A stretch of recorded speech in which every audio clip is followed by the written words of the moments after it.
Papua adalah bagian yang tidak terpisahkan dari Negara Kesatuan Republik Indonesia.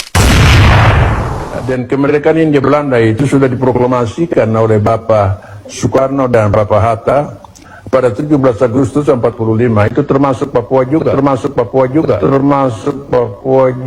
Dia berangkat ke Belanda pada tahun 1963 dengan satu sumpah bahwa dia tidak akan menginjakan kakinya di Papua Barat kalau Papua itu masih diduduki oleh Indonesia. Selama dia di Belanda, dia berpandangan bahwa sikap dia itu adalah atas nama HAM untuk warga Papua. Tetapi ketika dia mendengar penjelasan dari Presiden Kennedy bahwa Indonesia dan OAP telah dicurangi, ditipu oleh Belanda, bahwa Papua itu terpisah dari Nusantara, dia menjadi sadar sikap dia selama puluhan tahun itu ternyata sebuah kesalahpahaman. Kemudian kembali ke pangkuan Ibu Pertiwi, menyatakan sumpah setia terhadap NKRI. Ketika para pendiri OPM itu telah kembali ke pangkuan Ibu Pertiwi, semestinya para komplotan bersenjata KKB OPM itu juga menyadari bahwa mereka telah salah paham.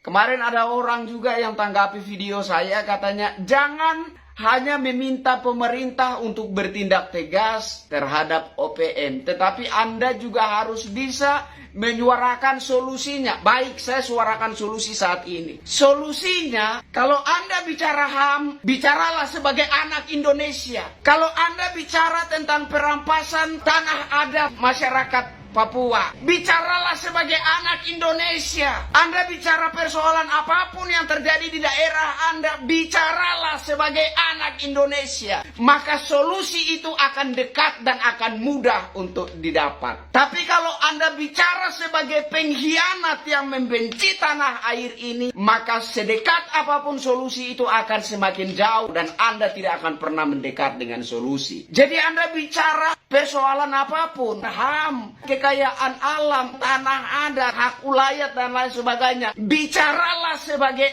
anak Indonesia dan mari sama-sama kita perjuangkan itu. Kalau Anda bicara hak asasi manusia sebagai anak Indonesia, kalau Anda bicara hak ulayat masyarakat Papua sebagai anak Indonesia, kalau Anda bicara tanah adat masyarakat Papua sebagai anak Indonesia, maka kita bersaudara dan kita akan sama-sama menghadapi persoalan itu. Baru solusi akan dekat dengan kita. Tapi kalau Anda bicara sebagai orang yang membenci Ibu Pertiwi ini, Anda berbicara sebagai pengkhianat, maka Anda tidak akan pernah mendekat kepada solusi. Yang terjadi justru Anda akan menyulut perang dunia ketiga. Dan ini yang kita tidak mau. Karena akan ada banyak pertumpahan darah. Akan ada banyak ibu-ibu yang menangisi anak-anak dan suaminya. Ini yang kita tidak mau. Perang tidak akan menyelesaikan persoalan HAM. Perang tidak akan menyelesaikan persoalan apapun. Justru akan menambah masalah. Dan saya yakin ini juga yang menjadi pertimbangan pemerintah. Ini juga yang menjadi pertimbangan TNI dan Polri. Sehingga banyak sekali kejadian orang-orang OPM dibidik sama TNI Polri tapi mereka tidak jadi menembak. Karena memikirkan bahwa jangan sampai tersulut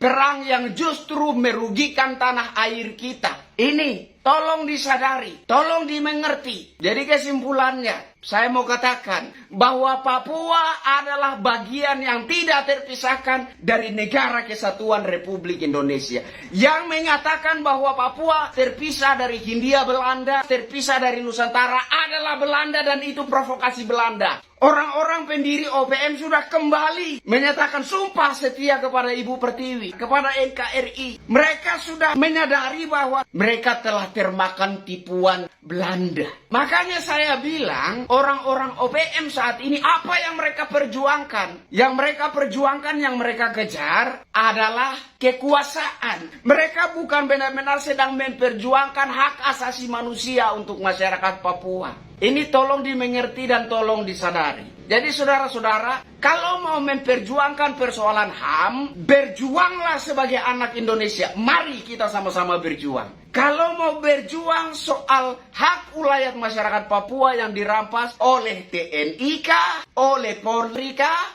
oleh negara kah, terjadi di masa lalu atau di masa sekarang kah? Bicaralah sebagai anak Indonesia dan mari kita sama-sama berjuang. Maka kita akan dekat kepada solusi itu. Tapi kalau Anda bicara sebagai pembenci Indonesia, sebagai pengkhianat Indonesia, sebagai orang yang tidak merasa Indonesia, sebagai orang yang bersikeras menganut paham bahwa Papua bukan bagian dari Nusantara, maka solusi itu tidak akan pernah mendekat kita. Papua Indonesia, biarpun langit terbelah, Papua tetap bagian dari satu kesatuan yang tidak terpisahkan dalam wilayah kedaulatan NKRI. Bravo!